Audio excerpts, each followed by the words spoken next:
Everyone has heard about the age of the mighty battleships, those mammoth vessels with massive guns throwing shells that weigh as much as a car, well over 15 miles. You would have heard names like Yamato, Bismarck, Hood, and New Jersey for sure. But do you know of one that had a longer and more risk-filled service history? Or even better, that holds the record for longest shot on a moving vessel? Stick around as we open the history books on a truly amazing ship that defied the odds, punched above its weight, and refused to lie down and die when others expected. Welcome back to Jaxom Talks, where we dive deep into the stories that make history truly unforgettable. In today's talk, we're not talking about a king, a general, or a politician. We're talking about a battleship. Not just any battleship, but arguably the most decorated, the longest serving, and the most famously stubborn warship in the history of the Royal Navy. Her name? HMS Warspite, the Grand Old Lady. Imagine a ship that served into world wars, earning more battle honors than any other vessel in British history. A ship that was declared a loss multiple times, only to dust herself off and sail back into the fight. She saw action at Jutland in 1916, sunk destroyers at Narvik in 1940. She fired the longest naval gunnery hit ever recorded, survived a German glide bomb that should have sunk her, and fired the first shots on D-Day. She was designed to be a behemoth, but she became a legend, and today we're going through her entire incredible service history. Warspite was one of 5 dreadnoughts of the mighty Queen Elizabeth class, laid down just before the First World War. Launched in 1913, she was quite revolutionary. She was the first battleship to ditch coal and run purely on oil fuel. This meant more speed, less smoke, and quicker refueling. Warspite had an overall length of 649 feet, a beam of 90 feet, and a deep draft of 33 feet. She had a normal displacement of 32,590 long tons and displaced 33,260 long tons at deep load. She was powered by 2 sets of Parsons steam turbines, each driving 2 shafts using steam from 24 Yarrow boilers. The turbines were rated at 75,000 shaft horsepower and intended to reach a maximum speed of 25 knots. She was equipped with 8 breech-loading 15-inch Mark I guns. These were arranged in 4 twin-gun turrets, into super-firing pairs fore and aft of the superstructure, designated A, B, X, and Y turrets from front to rear. 12 of the 14 6-inch Mark 12 guns were mounted in casemates along the broadside of the vessel amidships. The remaining pair were mounted on the forecastle deck near the aft funnel. The anti-aircraft armament were composed of 2 quick-firing 3-inch Mark I guns. The ships were also fitted with 4 21-inch torpedo tubes. The waterline belt of the class consisted of 13 inches of armor over the ship's vitals. The gun turrets were protected by between 11 to 13 inches of armor and were supported by barbettes that were 7 to 10 inches thick. She had multiple armored decks of 1 to 3 inches in thickness. The main conning tower was protected by 13 inches of armor. She was fast, capable of 24 knots, giving her the speed of a battle cruiser with the armor of a true battleship. When she first entered service, Warspite represented the pinnacle of British naval power. She was faster, better armed, and better protected than almost any other battleship afloat. After commissioning in 1915, the ship was quickly assigned to the 5th Battle Squadron, and she wouldn't have to wait long for her baptism of fire. May 31, 1916, the Battle of Jutland, Warspite found herself right in the thick of the brutal opening phase. During the initial run to the south, Warspite engaged German battlecruisers at long range, finding her target and receiving hits in return. Around 6:20 p.m., as the 5th Battle Squadron was attempting to turn north in order to follow the Grand Fleet, a malfunction occurred in Warspite's steering gear. Her rudder became jammed, locked hard to starboard. The massive ship was now locked into a wide, uncontrollable circle. She completed 2 full 360-degree turns, sailing right into the sightlines of the entire German battle line. It was an impossible position, but it did draw enemy fire away from the crippled British cruiser Warrior and other ships, essentially becoming a giant circling decoy. The Germans poured fire onto her. She took 15 direct hits. The hits were devastating. A shell smashed into the engine room, another struck the port boiler room, and a third caused a huge loss of life in a mess deck. Finally, after an agonizing 10 minutes, the crew managed to regain manual control. Despite being heavily damaged and listing, she was able to disengage. Warspite was ordered to break off and head for Rosyth. She limped home, proving her resilience under the most intense fire of the war.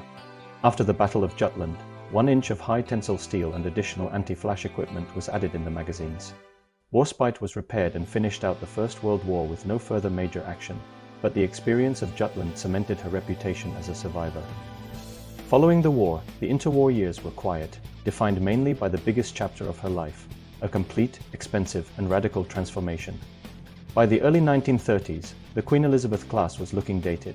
The Royal Navy decided to give Warspite a major, multi-million-pound refit that was more like a total rebuild. Warspite's transformation took 3 years. The reconstruction project totally replaced her propulsion machinery by installing 6 individual boiler rooms, with Admiralty 3 drum boilers. This replaced the 24 Yarrow boilers. In addition, geared Parsons turbines were fitted in 4 new engine rooms and gearing rooms. The 1,500 long-ton weight saving on the lighter machinery was used to increase protection and armament. 1,100 long tons of armor were added, improving coverage of the forward turret and the boiler rooms. This included an increase to 5 inches over the magazines and 3.5 inches over the machinery rooms. The torpedo tubes were removed and the 6-inch guns had their protection reduced. 4 guns were removed from the fore and aft ends of the batteries. 8 4-inch high-angle guns and 2 octuple 2-pounder pom-poms were added to her anti-aircraft defenses. The original 15-inch turrets were upgraded to increase the elevation of the guns by 10 degrees. This provided a further 9,000 yards of range to a maximum of 32,300. The fire control was also modernized to include the HAX Mark III anti-aircraft fire control system and the Admiralty Fire Control Table Mark VII for surface fire control of the main armament. Her entire superstructure was replaced. The 2 smokestacks were trunked into 1 modern funnel. The most dramatic change was the addition of a gigantic, heavily armored bridge structure that gave her a distinctive, almost fortress-like look. She received modern fire control systems and secondary anti-aircraft armament, preparing her for the aerial warfare of the future. When she emerged in 1937, she was practically a new ship, a 20-year-old battleship reborn into a modern fighting vessel. This refit was the reason she was ready to face the coming storm of the Second World War. She was ready to become the grand old lady we remember. When World War II began in September 1939, Warspite was initially assigned to the home fleet, but it was in the fjords of Norway during the campaign to counter the German invasion that she would earn her first major World War II battle honor. April 1940. The Royal Navy had already fought 2 messy battles in the narrow, treacherous waters of Offitjord, near Narvik. The Germans, however, still held the town, protected by 8 destroyers. The British needed a hammer, and the Royal Navy sent Warspite. On April 13th, accompanied by 9 destroyers, Warspite steamed into the fjord. The Germans were expecting a destroyer-only force, and they were wholly unprepared for the sudden appearance of a colossal battleship armed with 15-inch guns. Warspite used her reconnaissance aircraft, a Swordfish floatplane, to spot for the enemy destroyers hiding in the inlets. The Swordfish, nicknamed Papa, became the first aircraft launched from a battleship in combat to sink a U-boat, damaging U-64 before it was finished off by British destroyers. The rest was sheer slaughter. Warspite dominated the confined waters, methodically destroying the remaining German destroyers one by one. By the end of the day, all 8 German destroyers were sunk, trapped, or scuttled. The British had a decisive victory. Following Narvik, Warspite was transferred to the Mediterranean Fleet in the May of 1940, becoming the flagship of Admiral Andrew Cunningham. The Mediterranean was about to explode. Italy entered the war and the 2 fleets, the British and the Italian Regia Marina, were constantly shadowing and clashing. This brings us to the Battle of Calabria, or Punta Stylo. In July 1940, the British fleet, led by Warspite, faced off against Italian battleships, including the Giulio Cesare.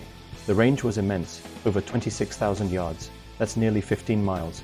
At 3:59 p.m., Warspite fired a salvo.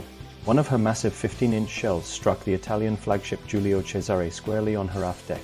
This tore through the armor and detonated within the secondary battery. The hit caused a catastrophic fire, temporarily flooding the boiler room, and forced the Italian ship to slow down and retreat. This is the longest-range shell hit from one moving ship to another in history, a record that still stands today. It was a masterpiece of gunnery and a huge psychological blow to the Italian Navy. Warspite continued her workhorse role in the Med, notably leading the main engagement at the Battle of Cape Matapan in March 1941. This was where the British fleet delivered a devastating defeat to the Italians at night, destroying 3 heavy cruisers and 2 destroyers. But the Mediterranean was getting hotter. The invasion of Crete in May 1941 saw the Royal Navy subjected to relentless, heavy attacks by German Luftwaffe bombers, and Warspite took a battering. While supporting the evacuation of British troops, she was hit by a heavy bomb. The bomb plunged through several of her decks before finally exploding in her funnel. This wrecked the secondary armament control systems and caused a major fire. She managed to limp away, but her time in the Mediterranean was done for a while. Too badly damaged for a quick fix in a war-battered British yard, Warspite was dispatched across the Atlantic to the Puget Sound Navy Yard in the US for repairs. She was treated like royalty, receiving a complete overhaul that brought her back to fighting condition. Repairs and modifications began in the August.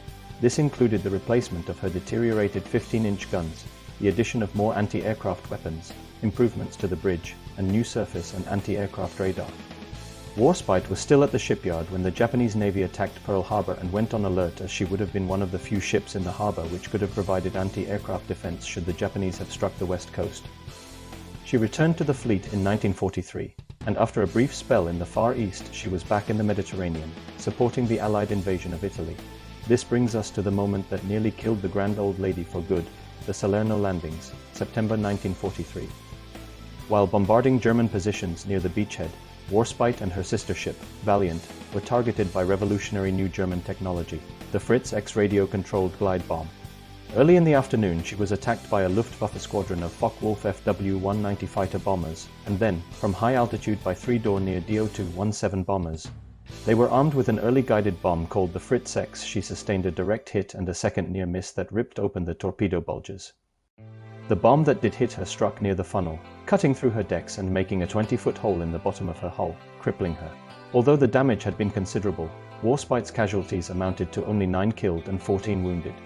The bomb had torn through her and exploded in the bottom of the ship, blowing out a massive hole and causing extensive damage to the engine room. She lost all power and was immobilized. The damage was so severe that some thought she was finished. But the story of Warspite is one of survival, towed first to Malta, then to Gibraltar, and finally all the way back to Britain. She survived once more. The Navy needed her guns for the upcoming invasion of Europe. So, while too damaged for high-speed action, her main 15-inch guns were deemed crucial. By early 1944, Warspite could barely move under her own power. She was patched up but not fully repaired.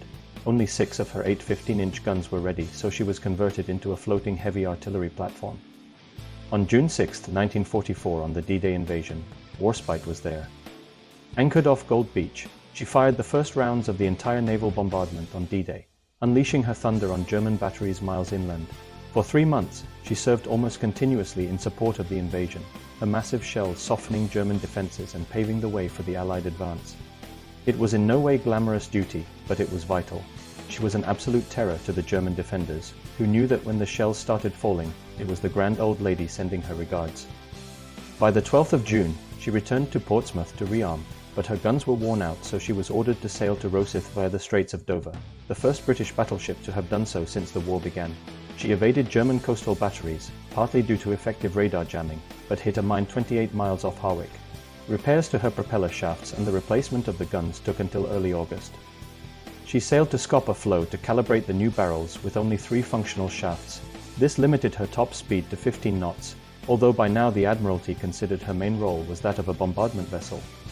Warspite arrived off Ushant on August 25, 1944, where she attacked the coastal batteries at Le Conquet and Point St. Matthew. The US 8th Corps eventually captured Festing Brest on 19 September, but by then Warspite had moved on to the next port. In company with the Monitor Erebus, she carried out a preparatory bombardment of targets around Le Havre prior to Operation Estonia on 10 September, leading to the capture of the town 2 days later. The final stage of Warspite's combat career came during the Battle of the Scheldt in November 1944. The Allies desperately needed to clear the Scheldt estuary to open the port of Antwerp. The German positions on the island of Walcheren were heavily fortified. The job of leveling those concrete bunkers fell to Warspite and the 2 monitors Erebus and Roberts. She sailed in, firing her main battery for the last time in anger. Her 15-inch shells smashed into the German defenses, clearing the way for the land assault. The Grand Old Lady's final battle honors were earned in this crushing, close-range bombardment. After Walcheren, she was transferred to the Far East, but the war ended before she could see any further action. Her service career was finally over. The moment her combat career ended, the bureaucratic machine decided her fate. She was obsolete, too old, and too expensive to maintain. She was sold for scrap in 1946. But even in her death, Warspite was determined to show her fighting spirit. Her journey from Portsmouth to the breaker's yard in Faslane was a struggle. She was battered by a terrible storm in April 1947. The towing line snapped, and caught by the gale force winds, she refused to be dragged to the scrap heap quietly. Warspite drifted for days, until she finally grounded herself off the coast of Cornwall, near Marazion. It was her final, stubborn act of defiance. The ship refused to sink and refused to be scrapped easily. She was, in the words of a naval historian, still asserting her spirit to the end. It took 5 years, until 1950, for the wreck to finally break up on the rocks. Today, very little remains of the Grand Old Lady. save for a few relics and, most importantly, her name in the history books. HMS Warspite sailed from the age of steam to the age of jets. She fought in the line of battle in 1916 and was struck by a guided bomb in 1943. Her endurance, her ability to absorb punishment, and her uncanny luck in survival made her truly unique. She was declared lost on 4 separate occasions, yet she always came back, ready to fire her guns one more time. The name the Grand Old Lady isn't a nickname for affection. It's a title earned by grit, endurance, and an unmatched service record. She is a testament to the fact that even machines can take on a personality and a spirit that defies logic. If you enjoyed this dive into the incredible history of HMS Warspite, let me know in the comments. What is your favorite Warspite story? Was it the Jutland Circle or the 26,000-yard shot? If you really enjoy naval history, then check out the Grim Reapers channel where, amongst other things, they pit battleships against each other using the War at Sea simulator. Check out the link below for details. They even have a couple that include the Grand Old Lady herself. Don't forget to hit that like button, subscribe to the Jaxom Talks channel, and activate the bell so you do not miss out on future videos. Thanks for watching, and I'll see you next time.